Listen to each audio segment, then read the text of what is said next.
आपण म्हणायचं आहे. तू काय म्हणतो?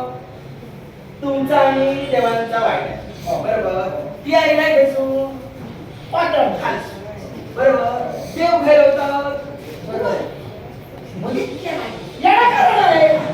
तुम्ही भक्ती करा पण माका सांग हालचे तुमचा त्रास जागा असा आता वरच्याकडे आमचा किती होती त्रास त्याच्यापेक्षा तुझ्या काय कर हलसून वाय वर जा त्यांचा आणि तुमचा भांडण मिटल्यामुळे तुझा मनात कित्येक वेळावर गेलो मग त्याच्याशी युद्धही केलो आपण प्राप्त होता येणार कारण तुम्ही या विक्रमाच्या ठिकाणी मला थांबावं लागलं. हे त्याच्या तुझा नशीब समान माझी आजी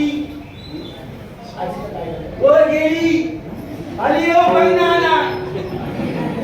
माझा बाबा माझी आई आणि हलीच सासू होय मला नशीब बघा मेल्या त्या वरतून खाली यांना जर भेटायचं असेल तर मी सांगतोय की ऐकू का पण तुला मी भेटायला येणार आहे. तू नेऊ नको. माझा म्हणणं काय आम्ही देवीची पूजा करतो देवीची भक्ती करतो देवीचा राखा परंपरा बघ असा वंश परंपरा